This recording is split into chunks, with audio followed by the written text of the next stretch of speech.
اے غفلت کی چادر اوڑھ کر کے سونے والوں، اللہ کی نعمتیں کھا کھا کر ناشکری کرنے والوں، ذرا پیارے صحابی کے جملے تو سنو۔ کہتے ہیں یا رسول اللہ میٹھا آج تک نہیں کھایا ہے۔ ہم اپنے آپ کا اگر محاسبہ کریں تو بتاؤ تو صحیح ہم کون سی نعمت نہیں کھا رہے ہیں؟ اللہ نے ہر نعمت ہمیں عطا فرمائی ہے، پھر بھی ہم اس کی ناشکری کر رہے ہیں۔ ارے ہوش کے ناخن لو، اللہ کا شکر ہے اس نے ہر ایک نعمت سے نوازا ہے۔ غریب صحابی کہتے ہیں یا رسول اللہ میٹھا کھانے کی تمنا ہے۔ میرے نبی فرماتے ہیں دوسری تمنا کیا ہے؟ عرض کرتے ہیں یا رسول اللہ دوسری تمنا یہ ہے کہ میں بھی نکاح کرتا، اوروں کے نکاح ہوتے ہیں، میرے دل میں خواہش جاگتی ہے کہ کاش میرا بھی نکاح ہوتا، میری بھی اولاد ہوتی۔ میری یہ چاہت ہے کہ سب جب زمانہ رات کی تنہائی میں سو رہا ہوتا تو میں بھی رات کے اندھیرے میں اٹھتا، میری عورت بھی رات کے اندھیرے میں اٹھتی،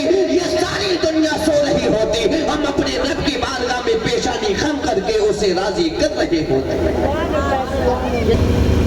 جن صحابی سے آپ بات کر رہے ہیں یہ کل ظہر تک کے مہمان ہیں، انتقال ان کا کل ہو جائے گا۔ میرے حضور نے اتنا سنا تھا، وہ حضور جو امتی کے پیر میں کانٹا چبھے برداشت نہیں کرتے۔ میرے حضور والدین سے زیادہ اپنی امت سے محبت کرتے ہیں، اپنی امتی سے پیار کرتے ہیں۔ ہاں صاحب جب اتنا سنا نا نبوت والی آنکھ میں آنسو آ گئے، جب نبوت والی آنکھ اشکبار ہوئی ہے۔ میرے نبی نے صحابی سے پوچھا اے صحابی بتا تو صحیح کوئی تمنا بھی ہے، کوئی آرزو بھی ہے، کوئی ایسی آرزو جسے تو چاہتا ہو اور وہ پوری نہ ہو سکی ہو؟ جب غریب صحابی نے اتنا سنا ان کی بھی آنکھیں برس پڑی۔ عرض کرتے ہیں یا رسول اللہ میری بچپن سے 2 تمنائیں ہیں آج تک پوری نہ ہو سکی، وہ کیا ہے؟ غریب صحابی کہنے لگے یا رسول اللہ میرا دل کرتا ہے کہ میں بھی میٹھا کھا کر کے دیکھوں۔ اللہ اکبر۔ اب وہ کہتے ہیں میرا دل کہتا ہے کہ میں بھی میٹھا کھا کر کے دیکھوں، یہ میٹھا کھانے میں کیسا ہوتا ہے؟ میں نے سنا بہت ہے لیکن آج تک کھانا میسر نہیں آیا، میں نے دیکھا بہت ہے لیکن آج تک غربت کی بنیاد پہ کھا نہیں پایا۔ یا رسول اللہ میری دلی خواہش ہے کہ کاش زندگی میں موت سے پہلے ایک مرتبہ میٹھا کھا کر کے دیکھ لیتا۔ اے میٹھا کھا کر کے خواب خرگوش کے مزے لینے والوں، اے غفلت کی چادر اوڑھ کر کے سونے والوں، اللہ کی نعمتیں کھا کھا کر ناشکری کرنے والوں، ذرا پیارے صحابی کے جملے تو سنو۔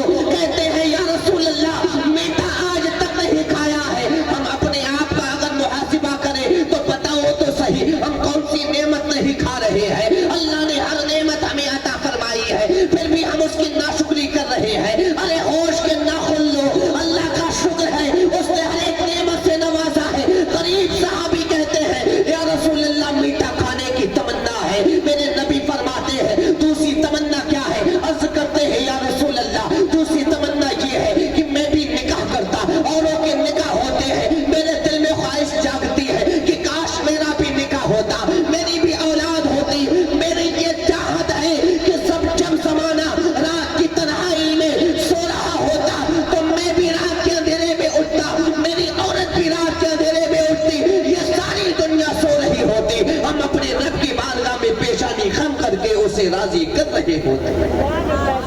یہ 2 تمنائیں ہیں۔ کتنی تمنائیں ہیں؟ 2 تمنا، 2 آرزو ہیں۔ ایک میٹھا مل جاتا، ایک نکاح ہو جاتا۔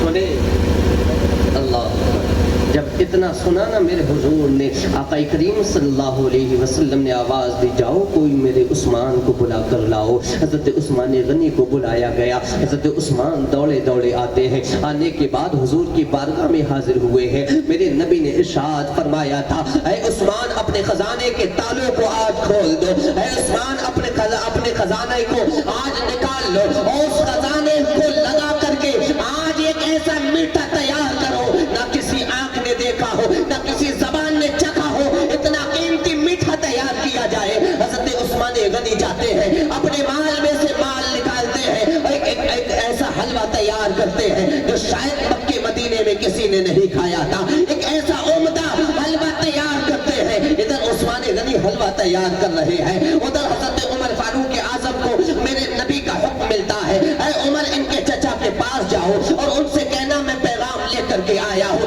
تمہارے بھتیجے کا نکاح جائے گا. آخرکار حضرت عمر نے جا کر کے بات کی ہے, نکاح کی بات ہوئی ہے, اسی دن نکاح کروایا گیا ہے, کیونکہ کل جو ہے وہ موت ہو جائے گی, کل موت سے ملاقات ہو جائے گی, سانسوں کی ڈوری ٹوٹ جائے گی, کل ظہر تک کے مہمان ہے, اسی لیے آج ہی نکاح کروایا گیا. غریب صحابی کا نکاح ہوا ہے, اس کے بعد اپنے گھر گئے ہیں. جب صبح کا سویرا نمودار ہوا ہے, میرے نبی نے ایک صحابی سے فرمایا تھا, جاؤ چلے جاؤ, جن کا کل نکاح ہوا ہے ان کے دروازے پہ چلے جاؤ, ان کے دروازے پہ کھڑے ہو کر کے یہ سنو, جب کسی کے رونے کی صدا آئے تو مجھے آ کر کے بتا دینا, جب کسی کے رونے کی آواز آئے تو مجھے آ کر کے بتا دینا. ایک صحابی جاتے ہیں, دروازے پہ کھڑے ہو جاتے ہیں, کھڑے ہونے کے بعد انتظار کر رہے تھے, شاید اب کوئی روئے گا, اب کسی کا کلیجہ پھٹے گا, ہو سکتا ہے اب کسی کے لبوں کی مسکراہٹ جائے گی. وہ صحابی انتظار میں کھڑے ہیں, صبح سے لے کر کے ظہر کا ٹائم ہو جاتا ہے, کوئی نہیں رویا ہے, اور چہرے پہ مسکراہٹ کے آثار نظر آ رہے ہیں, کوئی نہیں رو رہا ہے. جب ظہر کی نماز میرے نبی کے پیچھے پڑھنے آتے ہیں, میرے حضور ارشاد فرماتے ہیں, بتاؤ کیا حال ہے. صحابی کہتے ہیں, یا رسول اللہ, ابھی تک اس گھر سے رونے کی آواز نہیں آئی. میرے نبی فرماتے, جاؤ جا کر کے پھر کھڑے ہو جاؤ.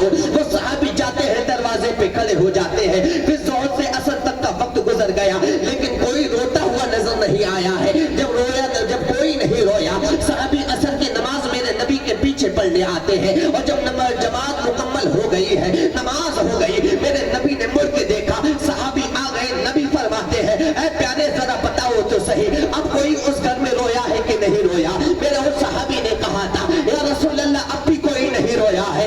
اسی طرح لبوں پہ مسکراہٹ برقرار ہے, اسی طرح چہرے کھل رہے ہیں, کوئی نہیں رو رہا ہے. میرے نبی نے جب اتنا سنا, اپنے چہرے کو آسمان کی جانب اٹھایا. وہ ایک وقت تھا جب میرے نبی نے چہرے کو آسمان کی جانب اٹھایا تھا. اس وقت میرے رب نے نبی کی اٹھتی ہوئی نظروں کو دیکھ کر کے قبلہ تبدیل کر دیا تھا.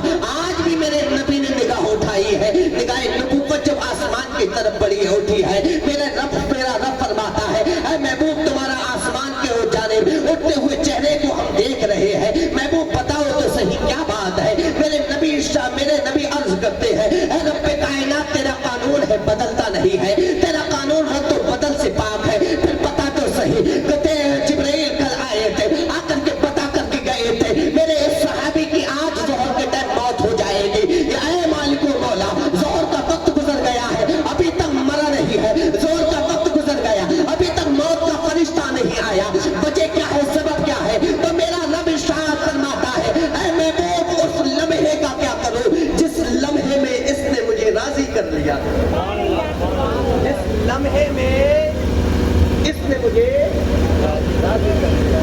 ہاں صحیح سنیں, نبی نے عرض کیا, مالک و مولا, میرا قانون بدلتا نہیں, بدلنے سے پاک ہے.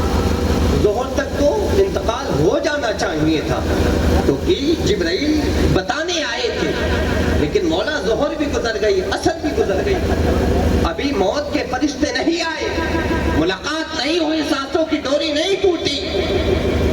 میرا رب فرماتا ہے, محبوب, اس لمحے کا کیا کروں جب اس کے سامنے اس کی ایک رات کی دلہن بیٹھی ہوئی تھی, اور دلہن بھی وہ جو حسین و جمیل تھی. جب یہ دونوں ایک دوسرے کے سامنے بیٹھے تھے نا, تو لڑکا کہہ رہا تھا, صحابی کہہ رہے تھے, اے میری شریک حیات, اللہ کا لاکھ لاکھ شکر ہے کہ اس نے مجھے تجھ جیسی حسین عورت عطا فرمائی ہے. اور وہ خاتون کہہ رہی تھی, اے میرے سرتاج, اللہ کا لاکھ لاکھ شکر و احسان کہ اللہ نے تم جیسا نیک شوہر مجھے عطا فرمایا ہے, نیک سے نیک سرتاج عطا فرمایا ہے. یہ دونوں ابھی شکر میرے رب کا ادا کر رہے تھے, اور بیچ میں وہ قیمتی حلوہ رکھا تھا جو حضرت عثمان غنی کے خزانے سے تیار کیا گیا تھا, جو میرے نبی کے حکم پہ تیار کیا گیا تھا. ادھر عورت ہے, ادھر صحابی ہے, بیچ میں وہ حلوہ رکھا ہوا ہے. بڑی آرزوؤں کے بعد ملا ہے, بڑی تمناؤں کے بعد ملا ہے, بڑے انتظار کے بعد ملا ہے. آپ دیکھیں نا, اگر 40 سال کی عمر میں کسی کو بیٹا پیدا ہو جائے تو کسی کو انگلی نہیں لگانے دیا جاتا ہے. یہ بڑی آرزوؤں کے بعد ملا ہے, بڑی منتیں اور مرادوں کے بعد ملا ہے, بڑی دوڑ اور بھاگ کے بعد ملا ہے. کبھی مزاروں کے چکر لگائے ہیں, کبھی ڈاکٹروں کے چکر لگائے ہیں. یہ جو ہے آنکھوں کی ٹھنڈک ہے, نہ کسی کو کبھی مارنے دیا جاتا ہے, نہ کبھی ماں مارتی ہے, نہ کبھی باپ مارتا ہے. کیونکہ بڑی تمناؤں کے بعد ملا ہے.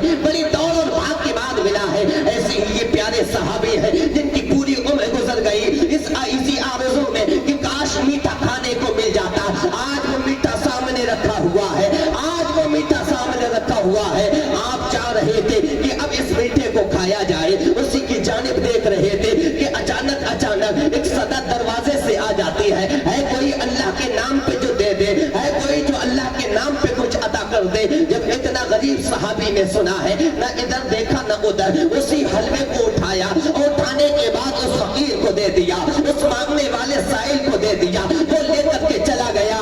ادھر انہوں نے رب کا شکر ادا کیا۔ رب ارشاد فرماتا ہے اے محبوب